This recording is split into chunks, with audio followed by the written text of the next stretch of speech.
ماه اکتبر ماهی است که سال روز انقلاب کبیر اکتبر، انقلابی که برای ما چپ‌ها معانی فراوانی داره. میخواستم از تراب ثالث بپرسم این چه نوع انقلابی بود در سطح جهان، چه تأثیری گذاشت؟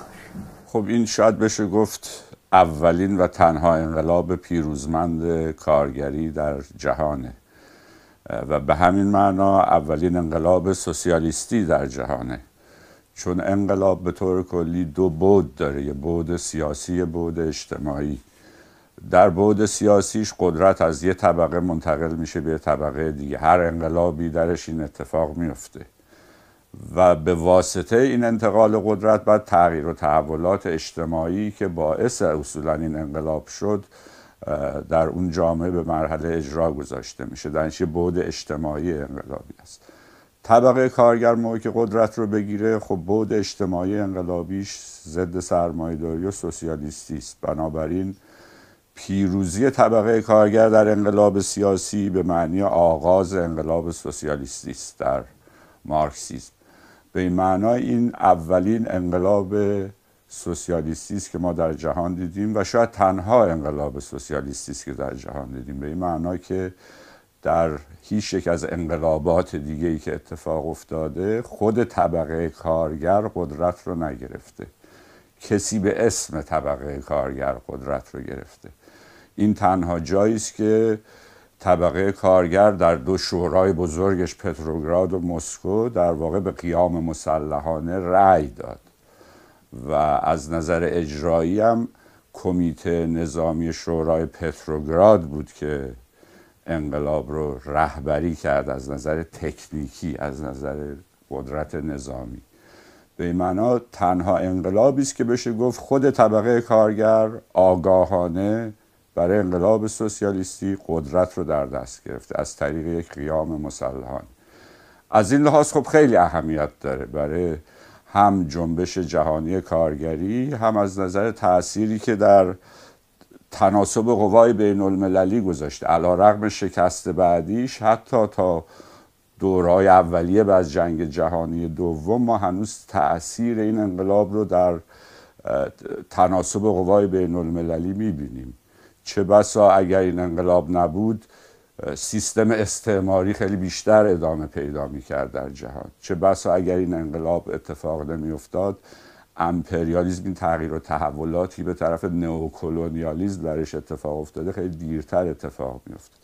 درنچه حتی علیرغم شکستش ما تأثیرش رو تو مقیاس جهانی میبینیم. مضافاً به این که چون یکی از تنها تجربیات انقلابی طبقه کارگره، به نظر من کلی از دستاوردهای تئوریک و نظری جنبش چپ، کلی از دستاوردهای تئوریک مارکسیسم انقلابی پایگاه و اساسش انقلاب اکتبر و تجربه انقلاب اکتبر. شاید هنوز که هنوزه تئوری مارکسیستی بخش عمده‌ای از دستاورداش متکی به همین تجربه است، چون تجربه غنی‌تر از این ما هنوز متاسفانه نداشتیم. از این لحاظ هنوز کماکان به نظر من این انقلاب اهمیت خاص و ویژه‌ای رو داره.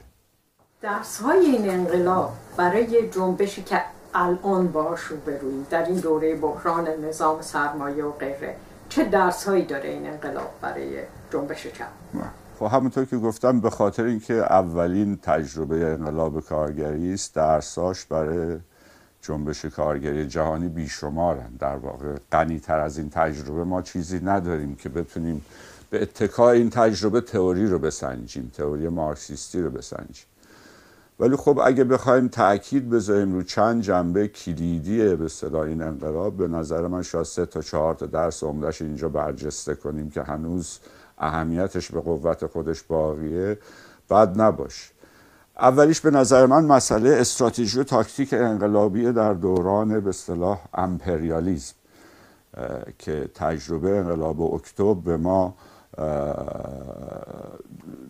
درس هایی رو داده که هنوز میتونیم ازش استفاده کنیم. به طور کلی در رابطه با استراتژی انقلابی ما در دوره‌ای که انقلاب اکتبر رخ میده در جنبش جهانی کارگری اشکالات و مشاجرات و مباحثات زیاد داریم، چون از یه لحاظ کشورهایی که سرمایه‌داری پیشرفته بودن خب استراتژی انقلابی قرار بود سوسیالیستی باشه و مسئله حل شده و روشنی بود. در مارکسیسم به اصطلاح مشاجره و سوء تفاهمی سر این قضیه وجود نداشت. تا اونجا هم که کشوری هنوز از مراحل انقلاب بورژوا دموکراتیک نگذشته تا قرن 17 هم 18 خب واضح بود که انقلاب بورژوا دموکراتیک منجر خواهد شد به بورژوازی، به قدرت رسیدن و تحولات سرمایه‌داری. این حالت مابینی بود که همیشه جنبش کارگری رو دچار ایراد و اشکال کرده بود.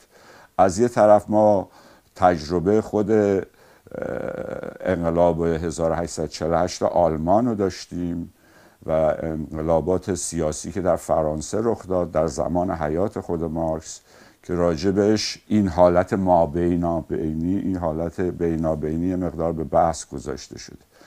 ولی متاسفانه بعد از خود مرگ مارکس بین الملل دوم عملا افتاد دنبال یه تئوری داروینیستی از به اصطلاح مراحل انقلاب، به این معنا که اینجوری تصور میکرد که انقلابات و تاریخ جوامع بشری باید از یه مراحلی حتما بگذرن تا به مرحله بعدی برسن. درسته که توی نوشته‌های خود مارکس ما دقت کنیم اصلا همچین نوع برداشتی از استراتژی انقلابی نبود. میدونیم خود مارکس در انقلاب 1848 آلمان تا 1853 رسید به این نتیجه که انقلاب بورژوا دموکراتیک دیگه غیر ممکنه.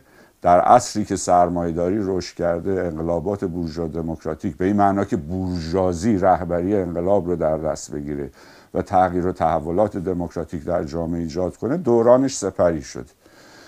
به دو دلیل، اون دلایلی که مارکس می آورد به سه دلیل شاید بشه گفت که مارکس تو تحلیلاش اشاره میکرد.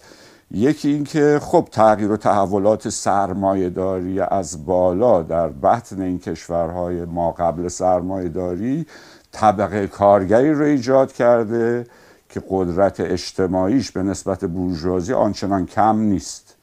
حتی چه بسا از لحاظ تناسب قوا حساب کنیم در مقایسه با کشورهای پیشرفته تناسب قوا تو اینجا خیلی بیشتر به نفع طبقه کارگر تا به نفع طبقه بورژوا. دومی که این طبقه کارگری که در این کشور ما قبل سرمایه‌داری ایجاد شده با طبقه کارگر قرن 17 و 18 که توی فرض کنید انگلستان و هلند و کشورهای اولیه سرمایه‌داری شکل گرفت یه تفاوت کیفی داره. اونم اینه که در دوران این طبقه کارگر شکل گرفته که سوسیالیسم علمی به عنوان راه حل و استراتژی مبارزات طبقه کارگر در جنبش کارگری مطرح شده. یعنی طبقه کارگر آلمان دیگه طبقه کارگر قرن 17 و 18 انگلیس نیست، طبقه کارگری است که مسلح به سوسیالیسم علمی، طبقه کارگری است که لایه‌های پیشگامش برنامه انقلاب سوسیالیستی دارن. یعنی این عامل ذهنی خیلی پدیده مهمی بود که مارکس بهش اشاره میکرد. سومی که از اون جایی که سرمایه‌داری از بالا رشد کرده در بطن یه جامعه فئودالی معمولاً رابطه خیلی نزدیکی بین سرمایه‌داری و طبقات ماقبل سرمایه‌داری وجوده، مثل فئودالا، زمیندارا. یعنی همون زمیندارا به یه شکلی حالا شدن سرمایه‌دارا و این رابطه نزدیک بین دو طبقه بورژوا و فئودال باعث میشه که طبقه بورژوا دیگه نخواد از طریق انقلابی تکالیف دموکراتیک رو حل کنه، چون از یه طرف رابطه خیلی نزدیکی داره با طبقات ماقبل خودش، از یه طرف ترس و واهمش از طبقه کارگری که مسلح به اهداف و برنامه استراتژی سوسیالیستی خیلی بیشتره تا نفرتی که داره از طبقه فئودال. به همین خاطر مارکس بعد از تجربه انقلاب 1848 آلمان خودش به این نتیجه میرسه که دیگه دوران انقلابات بورژوا دموکراتیک سپری شد. بنابراین اصلا اینطوری نیست که مارکس فکر میکنه حتما جوامع بشری باید از این مراحل یکی پس از دیگری بگذرن. منتها این بحث خب در بین الملل دوم کاملا جا افتاده بود و سوسیال دموکراسی روسیه هم در جناح‌های مختلفش، حتی اون نیروهایی که بعد شدن بولشویک کم و بیش از همین سنت اومده بودن بیرون، به این معنا که فکر می‌کردن چون در روسیه انقلاب بورژوا دموکراتیک نشده، پس انقلابی که در مقابل روسیه قرار داره انقلابی است بورژوا دموکراتیک. به نظر من اولین درسی که میشه از انقلاب روسیه گرفت که این تئوری داروینیستی برای یک بار و برای همیشه به کنار گذاشته شد با تجربه تاریخی. چون رشد سرمایه‌داری رشدی است ناموزون و مرکب. همه کشورها با یه سرعت رشد نمی‌کنن، در ضمن کشورهایی که عقب میافتن میتونن در بطن خودشون عناصری از پیشرفته ترین به اصطلاح واحدهای تولیدی سرمایه‌داری رو که در حتی پیشرفته ترین کشورهای سرمایه‌داری هنوز شکل نگرفته رو به عاریه از بیرون بیارن داخل خودش. مثلا در روسیه به خاطر رقابت نظامی با آلمان یا انگلستان، تزاریسم خودش شاید مدرن ترین تکنولوژی صنعتی رو در بطن این کشور فئودالی وارد کرده بود. ما در روسیه کارخونه‌هایی داریم که بزرگترین کارخونه‌های اون موقع اروپا بودن.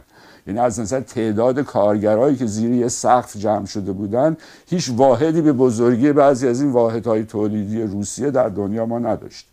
یعنی این حالت رشد ناموزون و مرکب با اون شرایطی که گفتم خود مارکس بهش اشاره کرده بود نشون داد که در کشور عقب افتاده‌ای که هنوز تکالیف دموکراتیک حل نشده، اگر سرمایه‌داری به یه درجه متناسبی رشد کرده باشه، طبقه کارگری ایجاد میشه که به مراتب انقلابی تره، تا به مراتب رادیکال تره تا طبقه بورژوایی که در واقع دوران انقلاب اونه. حتی برای تکالیف دموکراتیک طبقه کارگر به مراتب رادیکال تر عمل خواهد کرد تا طبقه بورژوایی که به نفع اونه این تکالیف دموکراتیک اگر حل بشن. به دلایلی که گفتم، میخواد از بالا سازش کنه، میترسه از اینکه طبقات پایین وارد جنبش انقلابی بشن، خودش هم از نظر اقتصادی و اجتماعی گره‌های نزدیکی با طبقات ما قبل خودش داره. به نظر من اولین چیزی که شاید انقلاب روسیه اثبات کرد اینه که این حرف مارکس چقدر صحیح و دقیق بود. دوران انقلابات بورژوا دموکراتیک سپری شده. و نکته دیگه ای که به نظر من اثبات کرد این بود که پدیده ای که بهش میشه گفت همونطور که گفتم رشد ناموزون و مرکب، به این معنا که اینجوری نیستش که تکالیف دموکراتیک ما داریم در این انقلاب، یک سری تکالیف ضد سرمایه‌داری داریم ما در این انقلاب، بلکه این تکالیف به هم گره خوردن. یعنی شما نمیتونی یکی رو حل کنی بدون دیگری.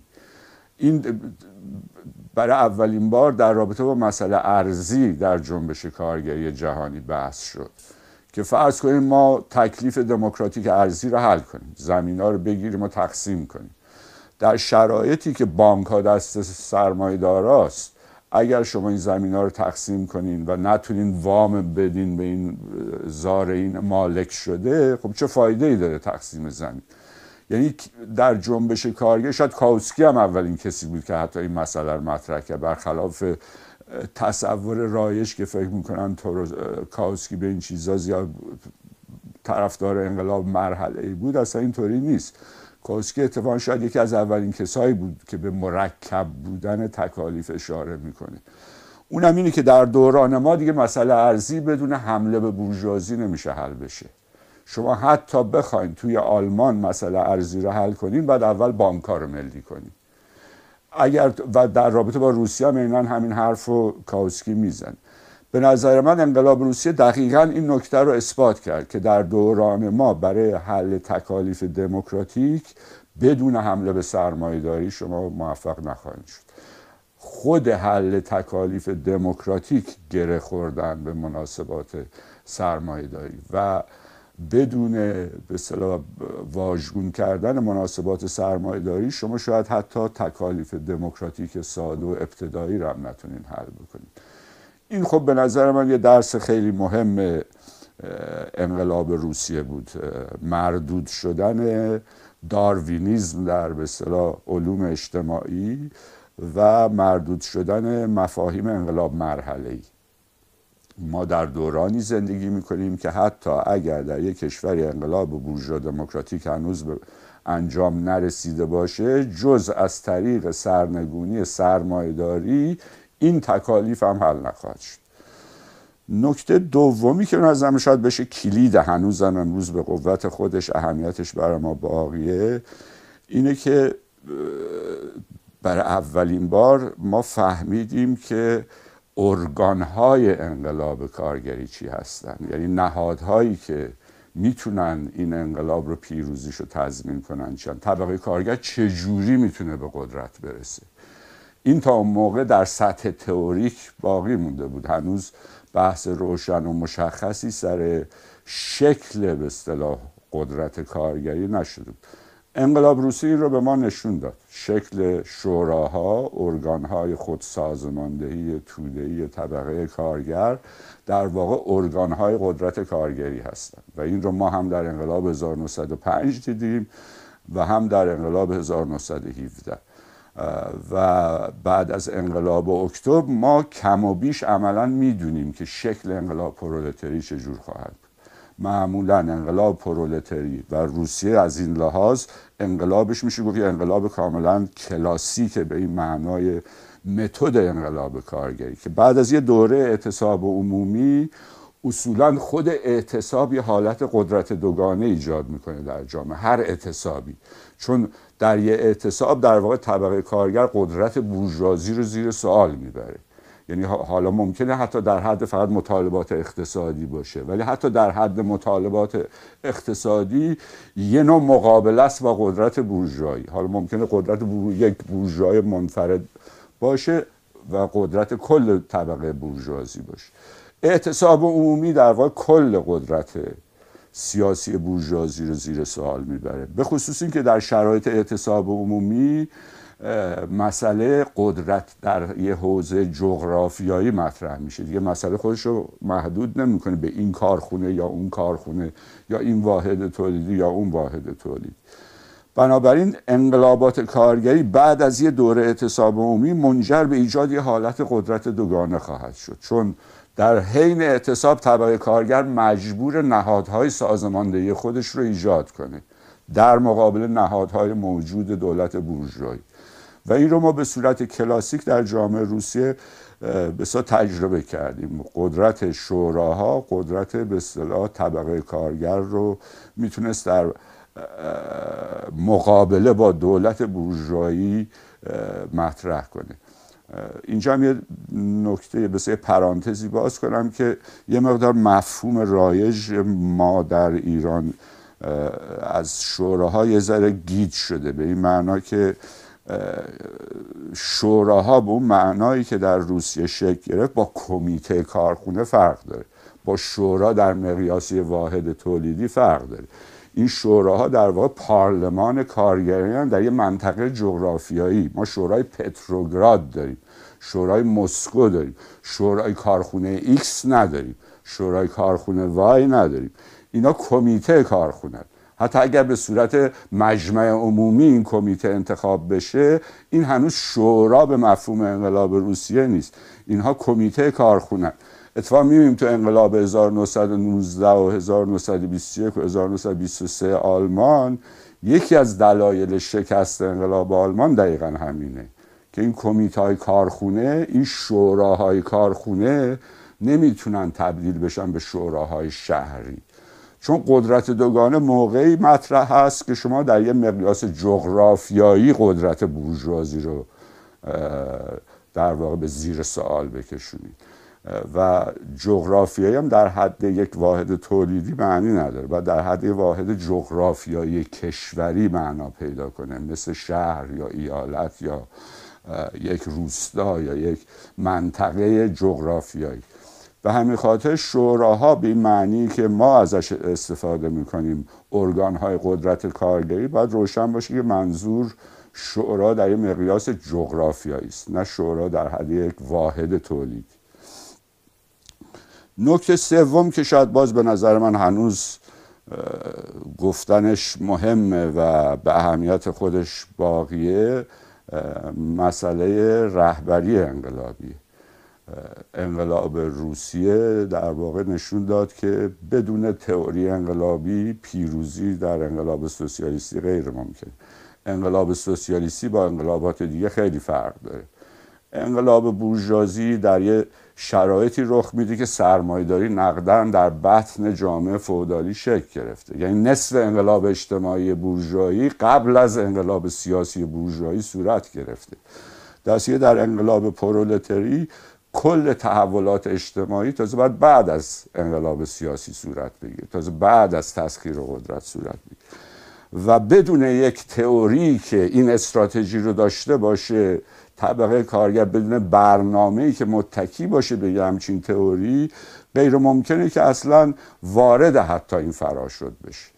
و دیدیم بسیاری از انقلاباتی رو که دقیقاً با نداشتن این استراتژی نتونستن حتی قدم اولش رو بردارن، یعنی به تسخیر قدرت توسط طبقه کارگر به انجام.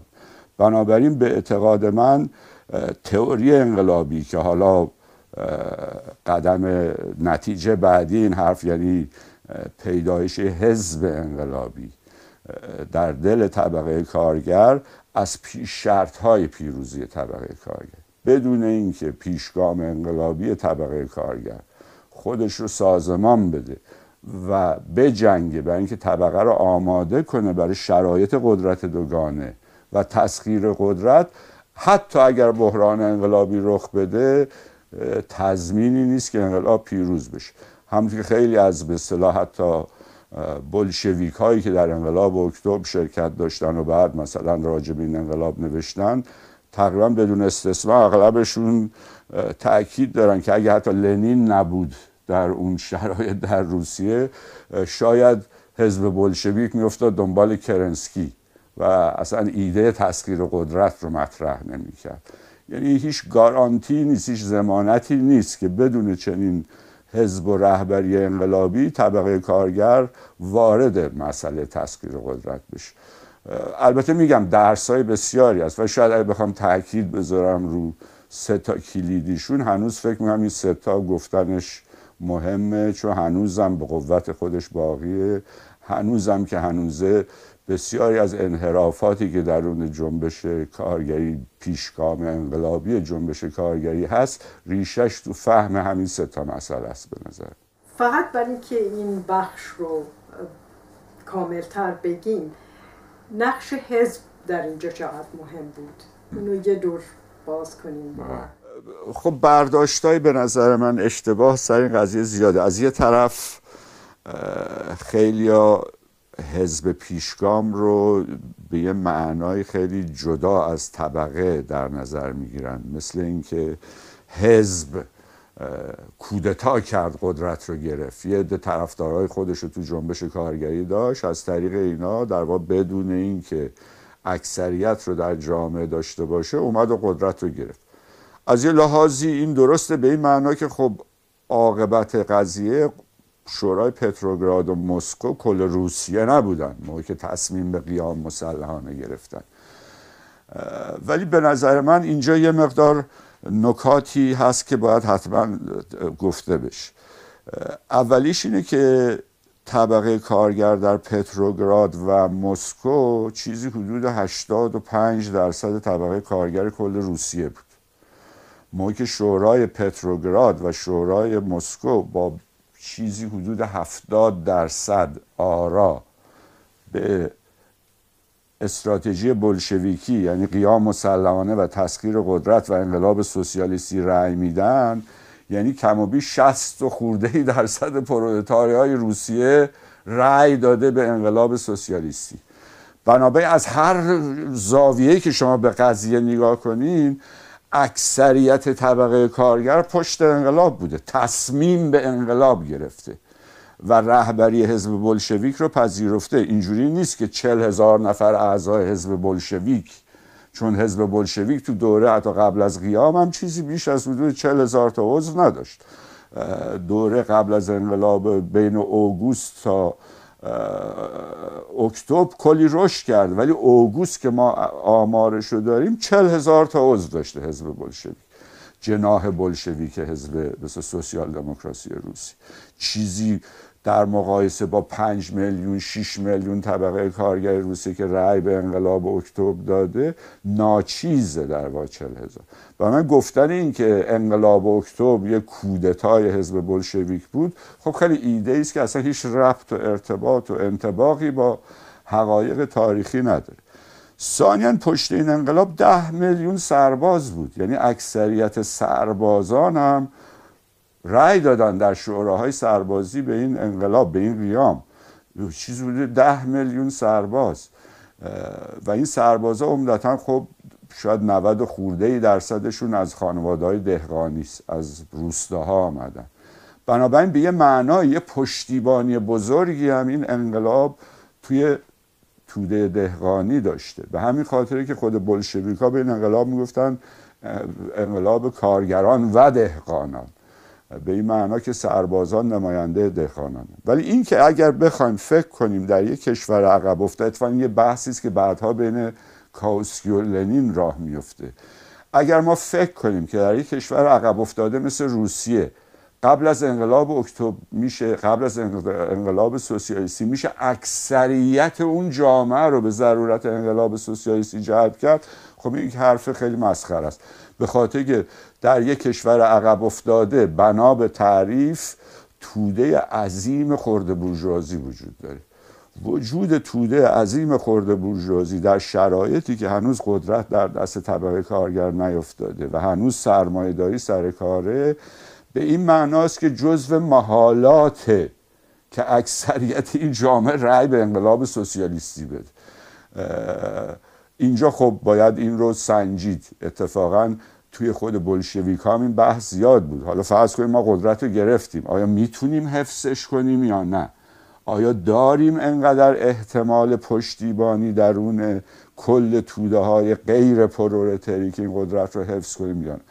البته بعد به این نتیجه رسیدن که داریم. حالا از نظر تاریخی میتونیم بسنجیم ببینیم این تصمیم درست بود یا غلط، ولی به هر حال این ایده که قبل از انقلاب اکتبر، قبل از انقلاب سوسیالیستی در یک کشور عقب افتاده میشه رأی اکثریت مردم اون کشور رو به انقلاب سوسیالیستی جلب کرد، نه، به نظر من جزو محالات، احتیاجی هم بهش نیست.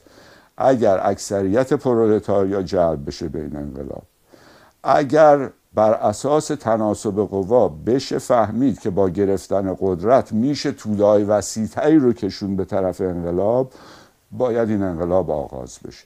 از این لحاظ به نظر من انقلاب اکتبر انقلابی بود توده‌ای، انقلابی نبود به اصطلاح حزبی. طبعا در همین صحبتی هم که کردید اشاره کردید به جنبه‌هایی که شاید به خطر میانداخت این انقلاب رو و بحث‌های زیادی هست راجع به سالی که میشه شروع کرد دید بحرانی در درون اتحاد جماهیر شوروی، اتحاد شوراها و شروع شکست، به نوعی شکست این انقلاب، چون میدونم شما به شکست این انقلاب اعتقاد دارید. اینو میخوام که این مقداری باز کنیم توی بخش. خب باز هم شکست انقلاب از خیلی زوایا میشه بررسیش کرد، ولی خب باز شاید بد نباشه 3-4 تا نکته اصلیش رو تأکید کرد اینجا. از لحاظ تئوری مارکسیستی، از لحاظ کلی به نظر من شما اگر نتونین در یه وجه تولیدی بارآوری کار رو از وجه تولید قبلی بالاتر ببرین، از نظر تاریخی شکست خوردین. یعنی شما اگر نتونین با کار کمتر بیشتر از دوره سابق تولید کنین، معنی نداره که تغییر بدین چیزی رو. یعنی از نظر تاریخی بی‌معناست، یعنی ضرورت انقلاب اصولا مطرح نمیشه که حالا تودا بخوان آگاه بشن به این ضرورت. اگر نتونه یه وجه تولیدی بارآوری کار رو بالاتر ببر از وجه تولید قبلی، از لحاظ تاریخی شکست خورد. و نگاه کنیم به جامعه روسیه. جامعه روسیه، حالا فعلا کاری به حزب و سیاست و غیرش نداشته باشیم، جامعه روسیه در تحلیل نهایی نتونست بارآوری کار رو حتی از عقب افتاده ترین کشورهای سرمایه‌داری اروپایی بالاتر ببره، چه برسه از کل نظام جهانی سرمایه‌داری بارآوری کار رو بالاتر ببره. به همین دلیل هم شکست. این شکست یعنی شکست برای فراتر رفتن از سرمایه‌داری برای جامعه روسیه، نتونست فراتر بره از سرمایه. خب دلیل اینم به نظر من واضحه. دلیل اینم واضحه که از این لحاظ که شما تنها شکلی که میتونین بارآوری کار رو بالا ببرین اینه که در وهله اول بر نیروهای مولده‌ای که به شما این اجازه رو میدن که بارآوری کار رو بالا ببرین تسلط داشته باشید. در صورتی که در عصر امپریالیسم نیروهای مولده در سطح کشور کسی روش نمیتونه تسلط داشته باشه. با تقسیم جهانی کار نیروهای مولده باید شما در مقیاس بین المللی کنترل روش داشته باشی تا بتونی بگی پیش شرط های مادی سوسیالیسم فراهمه. پیش شرط های مادی سوسیالیسم در یک کشور به تنهایی دیگه فراهم نیست. حتی در یک کشور پیشرفته، حتی اگر آمریکای پیشرفته‌اش بخواد ایزوله از اقتصاد جهانی در شرایط تقسیم کار جهانی بخواد فکر کنه که پیش شرط‌های مادی سوسیالیسم داره، نه نداره. به نظر من شاید اگر در حتی آمریکا انقلاب بشه و طبقه کارگر قدرت رو بگیره و خودشو بخواد از جهان ایزوله کنه، اقتصادش به عقب خواهد رفت. اقتصادش نه تنها پیشرفت نخواهد کرد، سطح بارآوری کار توش پایین‌تر خواهد رفت از چیزی که الان داره. بنابراین یه نوع شکست خواهد. بنابراین دلیل اصلی این که چرا بارآوری کار نتونست در روسیه بالا بره اینه که انقلاب جهانی رشد نکرد. اگر بخوایم ببینیم چرا انقلاب روسیه شکست خورد، دلیل شکست انقلاب روسیه شکست انقلاب آلمان. اگه بخوام در یه جمله خلاصه کنم، اگر انقلاب آلمان شکست نخورده بود انقلاب روسیه هم شکست نمیخورد، چون پیروزی انقلاب آلمان بعد یه دوره‌ای از انقلابات اروپایی رو باز میکرد، تناسب قوا رو کاملا تغییر میداد در اروپا. ایزوله موندن انقلاب روسیه عمده ترین دلیل این شکست. این از لحاظ تاریخیش، ولی خب از لحاظ سیاسی و از لحاظ مشخص شرایط روسیه هم یه نکاتی مهمی که بهش اشاره کرد. اونم اینه که در یک کشور حالا پیشرفته، حتی اگر انقلاب جهانی خیلی طول بکشه تا پیروز بشه، سطح فرهنگی و تشکل طبقه کارگر و سطح به اصطلاح تمدن اجتماعی در این جوامع به یه جاهایی رسیده که شاید 50 سال بتونه دووم بیاره تا منتظر گسترش انقلاب جهانی باشه. در یک کشور عقب افتاده اینطوری نیست. در یک کشور عقب افتاده سطح فرهنگی طبقه کارگر اونقدر بالا نیست که بتونی همچین مقاومتی رو بکنه. ما می‌بینیم در جامعه روسیه اولا پیشگام کارگری به تدریج از سطح تولید جدا میشه، وارد قدرت میشه، چون لازم داری، نمیتونی بدون آوردن پیشگام‌های کارگری تو نهادهای قدرت در واقع دولت رو بچرخونی. پیشگام کارگری به جای که در سطح واحد تولیدی پیشگام کل پرولتاریا برای رفتن به طرف سوسیالیسم باشه، میشه در واقع بوروکرات‌های دولتی، میشن عناصر دولتی. ارتش و خود دستگاه دولتی عمده پیشگام‌های طبیعی طبقه کارگر رو در واقع از واحد تولیدی جدا میکنه، میبره توی دولت. و موقعی که این انقلاب جهانی گسترش پیدا نمیکنه، بنابراین طبقه کارگر عناصر رهبری کننده خودش رو هم نداره که بتونه مقاومت کنه در مقابل این انحطاط، در مقابل این علائم شکست که داره ظاهر میشه در افق مبارزه طبقاتی. و به یه معنای ما میبینیم که با اینکه به اعتقاد من واقعا شوراها قدرت رو داشتن، ما اینو بارها مثلا بین 1917 تا 1919 میبینیم جاهایی که حزب بولشویک یه تصمیم گرفته، شورای پتروگراد گفته نه شما بیخود کردین همچین تصمیمی گرفتین، ما به همچین تصمیمی رأی نمیدیم، و بولشویکا بودن که مجبور شدن موضعشون رو عوض کنن، نه شورای پتروگراد.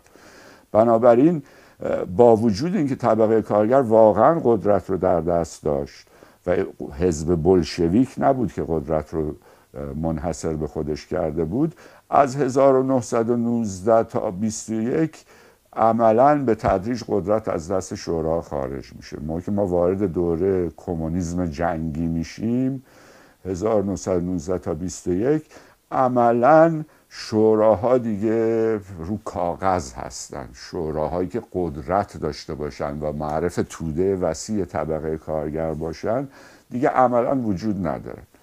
بعد از پیروزی در جنگ داخلی خب میشد به نظر من دوباره شوراها رو احیا کرد. تا اندازه زیادی هم بسیاری از این شوراها احیا شدن و فعالیت درون جنبش کارگری را افتاد، ولی نه به شکل سابق. و متاسفانه حزب بلشویک و رهبری سیاسی هم آنچنان واقف نبود به ضرورت احیای قدرت کارگری. تا یه اندازه‌ای به اینجا رسیده بود که حزب کافیه، در واقع نمیشه کاریش کرد و حزب جایگزین قدرت شوراها میشه از 1900 حتی در زمان حیات لنین.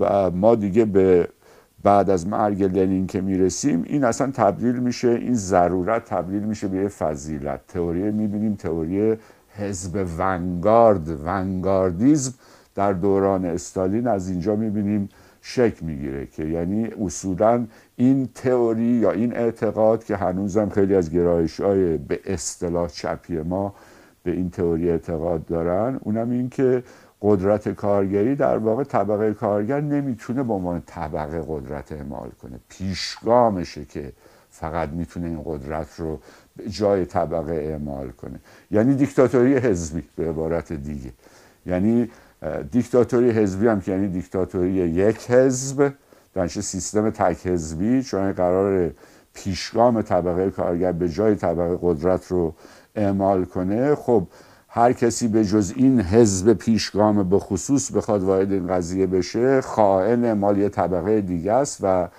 این گرایش به سمت مونوپولیزه کردن قدرت توسط یک حزب در بطن این تئوری خوابیده. یعنی شما اعتقاد داشته باشی پیشگام فقط لیاقت حکومت رو داره، پیشگام هم غلط کرده تو دو تا حزب باشه، باید حتما تو یه حزب پس باشه.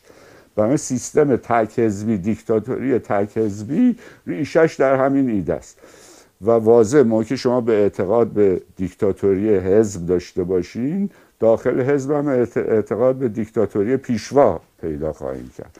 و این پدیده است که ما در روسیه بعد از مرگ لنین به خصوص از 24-25 به این طرف به شکل پدیده استالینیزم میبینیم. یعنی یه لایه‌ای خودشو جایگزین طبقه کارگر میکنه و این به نظر من یکی از دلایل عمده شکسته. یعنی علیرغم این که از نظر جهانی انقلاب جهانی رشد نکرد و شکست شرایطش فراهم شده بود، این شکست هرچه بیشتر تسریع شد به خاطری که دموکراسی درون خود طبقه کارگر هم از بین رفت و خود طبقه کارگر هم دیگه ارگانهای قدرتش رو از دست داد. و شاید نکته سومی هم که بشه گفت اینه که در رابطه با روسیه به عنوان کشور عقب افتاده، توده‌های وسیع غیر پرولتری اینجا مشخصا خرده بورژوازی، دهقانان، عمدتاً دهقانان جلب به انقلاب سوسیالیستی نشدن.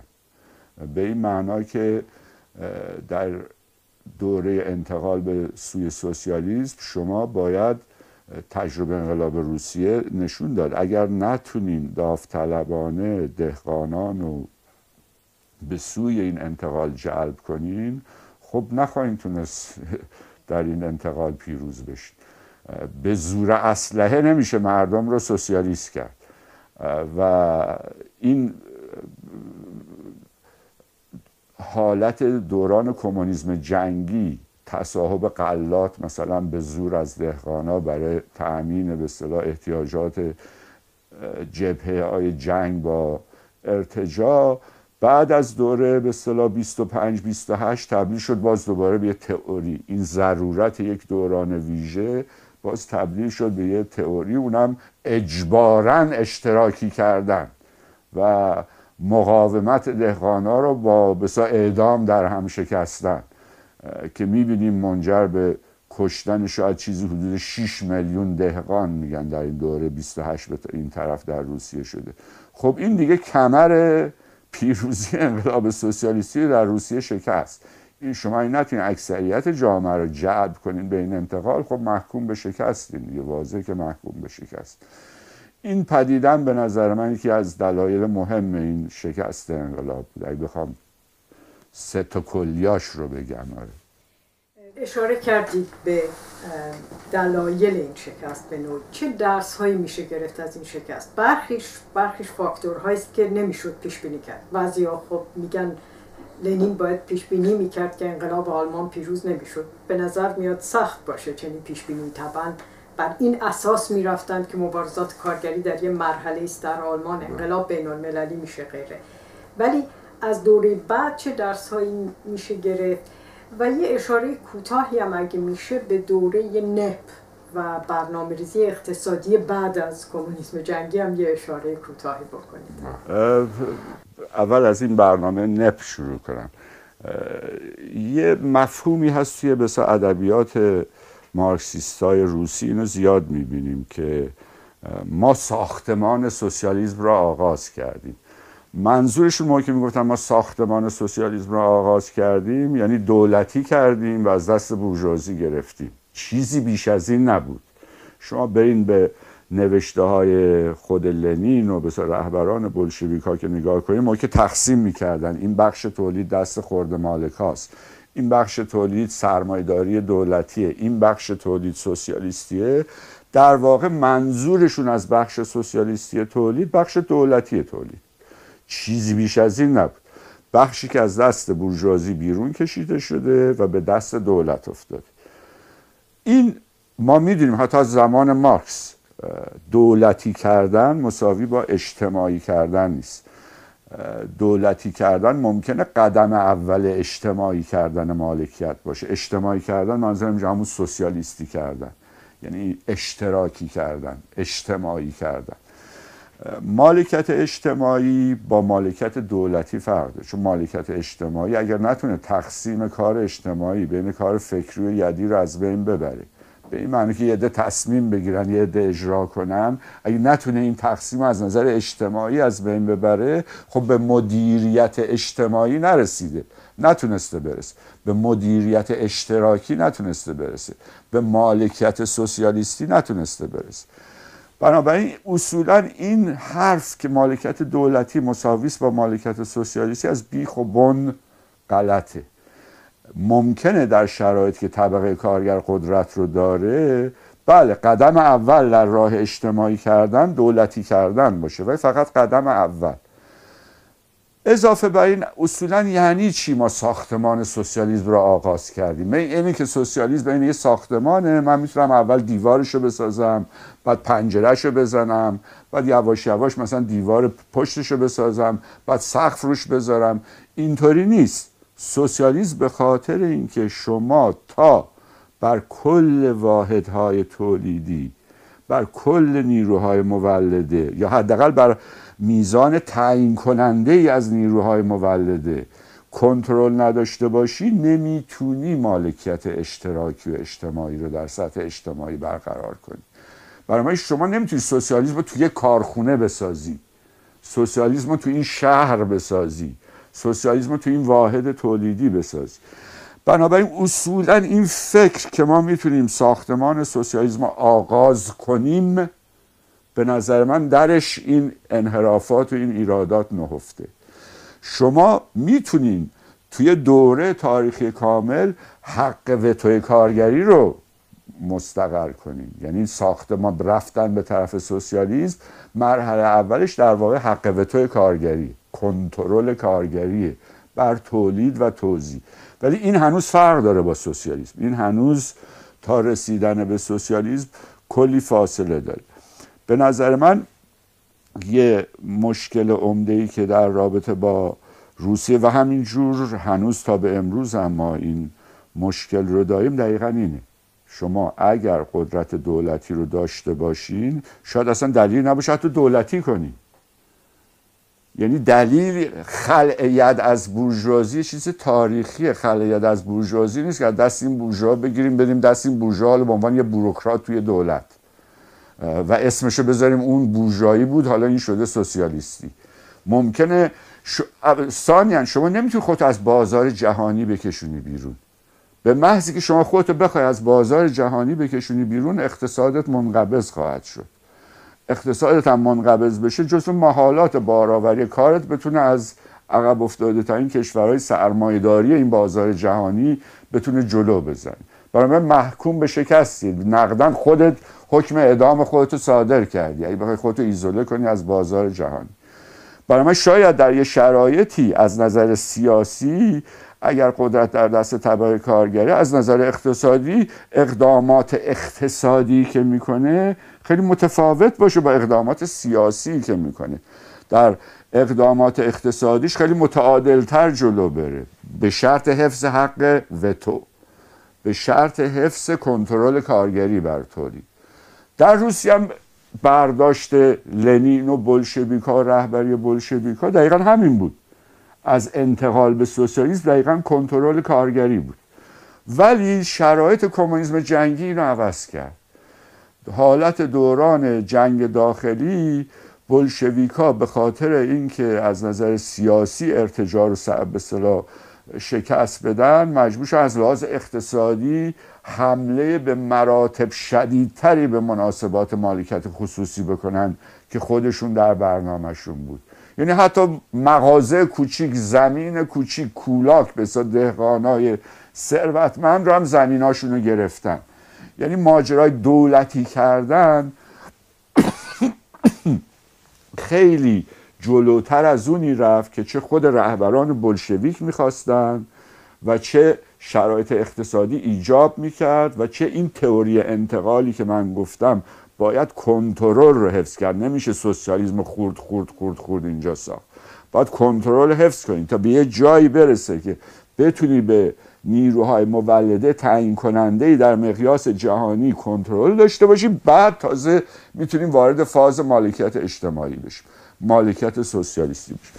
در شرایط روسیه به مراتب بورژوازی به اصطلاح زودتر از این که لازم باشه از کل تولید حذف شد و پرولتار آمادگی نشد جایگزینش بشه. به این خاطر آخر جنگ داخلی که ما میرسیم اقتصاد روسیه برگشته به قبل از 1913. یعنی شما اقتصاد روسیه میبینین که به عقب رفته، یعنی حتی مایحتاج بسیار عادی زندگی مردم رو نمیتونه تأمین کنه. بنابراین یه عقب نشینی عظیمی دولت به اصطلاح کارگری روسیه مجبور به انجامش میشه. به این معنا که برگرده بگه خب نه ما اینا رو دولتی کردیم، بیخود بود، دوباره پس بدیم. ما اینجا اینا رو زمینا رو گرفتیم به زور اشتراک کردیم، غلط بود، دوباره پس بدیم. یه دوره عقب نشینی است و یه دوره واقع بینانه تر نگاه کردن به پروسه انتقاله. به همین خاطر از یه لحاظی هم عقب نشینی است به خاطر زیاد رویهایی که دوره قبل کرده، ولی از یه طرفی این جنبش نباید فراموش بشه، یه عقبگرد واقع بینانه تر، واقع بینی در مقایسه با کمونیسم، دوران کمونیسم جنگی.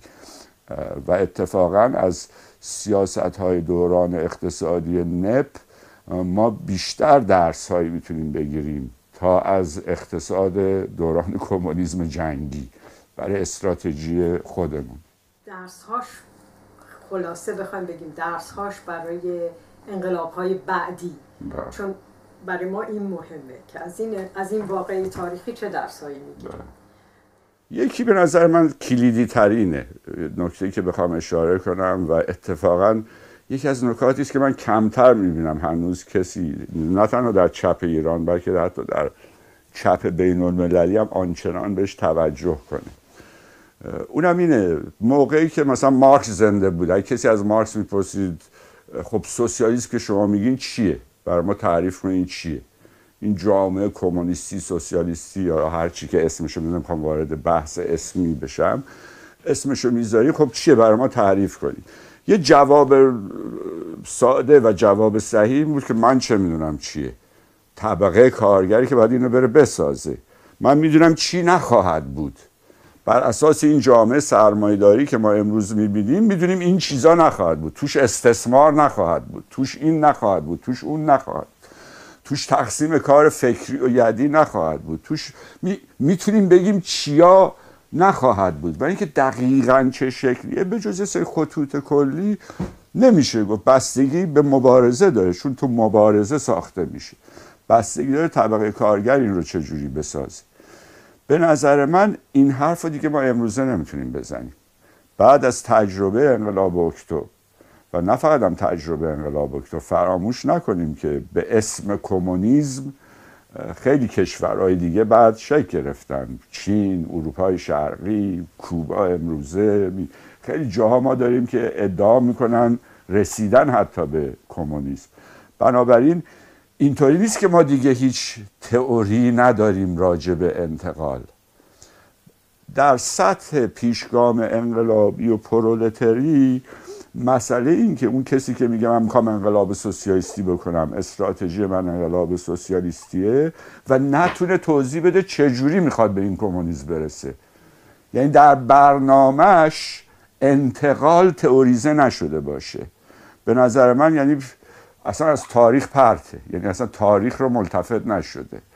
یه دلیل عمده‌ای که شاید پرولتاریای کشورهای پیشرفته اروپایی اینطور به اصطلاح علاقش به سوسیالیسم کمتر شده، اینطور دیدگاه‌های کمونیستی توش ضعیفتر شده، یه دلیلش همین بی‌پاسخی جریانات درون جنبش کارگری به مسئله انتقال بر اساس به خصوص تجربه انقلاب روسیه.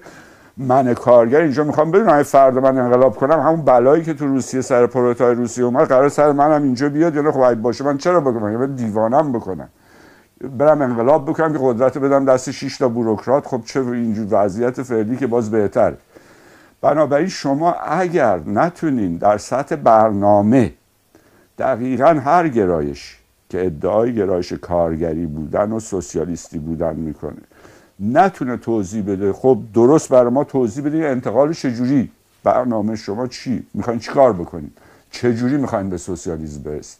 یعنی اگه باز همون دولتی کردن و بوروکراتیزه کردن، خب این که ما تجربهش رو به نقد دیدیم.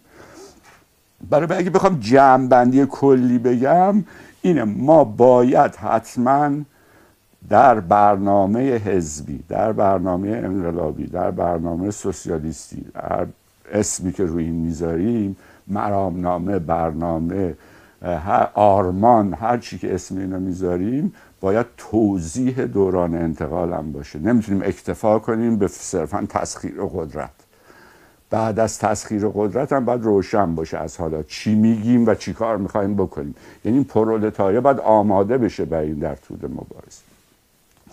ها روی این هم بخوایم بریم نگاه کنیم، خب میتونیم خیلی از نکات کلیدیشو دقیقاً اینجا بگیم دیگه. اولیش خود مسئله قدرته. یعنی یه چیزی که هنوز باز روشن نیست اینه که ما موقعی که میگیم حزب پیشگام، حزب رهبر، مثلا رهبری انقلابی طبقه کارگر، این با مفهوم قدرت فرق داره. رهبری به این معنا نیست که کنترل هم داره.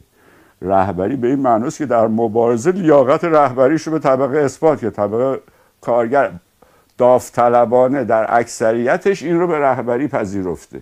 نه اینکه چون کنترل داره روی طبقه کارگر انتخابی نداره جز اینکه اینو بپذیره به عنوان رهبر. جدا کردن مفهوم حزب از قدرت به نظر من یکی از اون مسئله رهبری از قدرت یکی از اون مسائل کلیدی است که باز در برنامه انقلابی باید کلی روش تاکید بشه. به نظر من هنوز آنچنان نمیشه.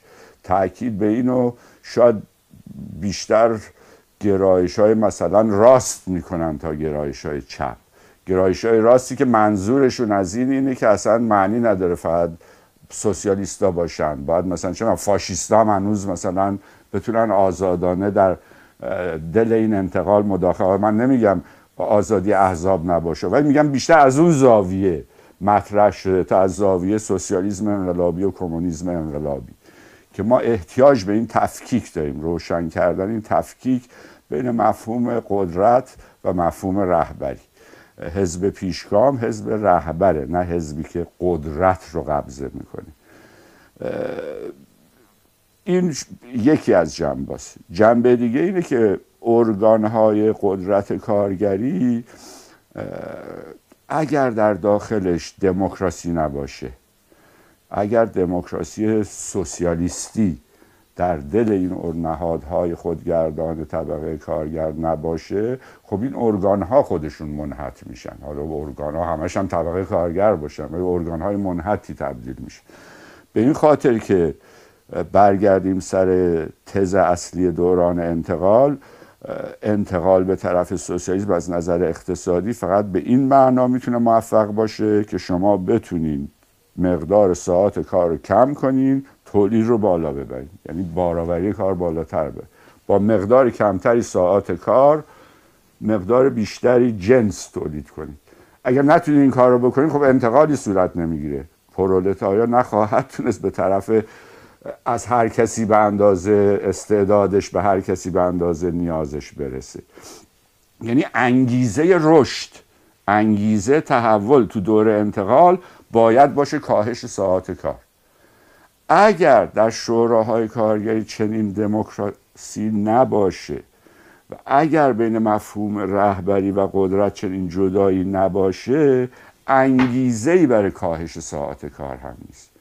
اگر انگیزه برای کاهش ساعات کار رو شما از دوران انتقال بگیرید، مسلماً به طرف سوسیالیسم پیش نخواهید رفت. و این پدیده به نظر من دموکراسی کارگری در دوران انتقال به همین دلیل کلیدی و مهمه. یعنی مسئله صرفاً مسئله حقوق بشر رو نمیدونم من هم میخوام عقاید خودم، این نیست. یعنی از نظر اقتصادی کلیدیه. بدون این همچین دموکراسی انگیزه‌ای برای کاهش ساعات کار نیست. می‌بینیم در روسیه به جای انگیزه کاهش ساعات کار، انگیزه پاداش‌های مادی رو وارد تولید کردن. به این معنا که اگر شما 12 ساعت کار کنین در این کشوری که مثلا هیچی نداره، ما به شما دوچرخه هم اضافه میدیم برحول. یا مثلا اگر به مدیرا، به بوروکرات هایی که منیجرای این مثل صنایع دولتی بودن، با پاداش های مادی این انگیزه رو ایجاد کنید که تولیدش رو ببره بالا. یعنی به جای کاهش ساعت کار، انگیزه های مادی برگشت تو تولید که این در واقع بازگشت به سرمایه داری، بازگشت به مناسبات سرمایه داری همونطوری که میبینیم شد. و این نکته به نظر من خیلی باز کلیدیه که آنچنان از نظر تئوریک، از نظر برنامه‌ای، نه فقط چپ ما، هنوز که هنوز چپ بین المللی هم آنچنان توجهی بهش نکرد. بالاخره انگیزه رشد در دوران انتقال به سوسیالیسم چیه؟ چون دیگه انگیزه سود که ما نداریم. چیه که باعث میشه بارآوری کار بره بالا؟ اگر جز کاهش ساعت کار باشه، خب واضح ما همچین انتقالی رو صورت نخواهد.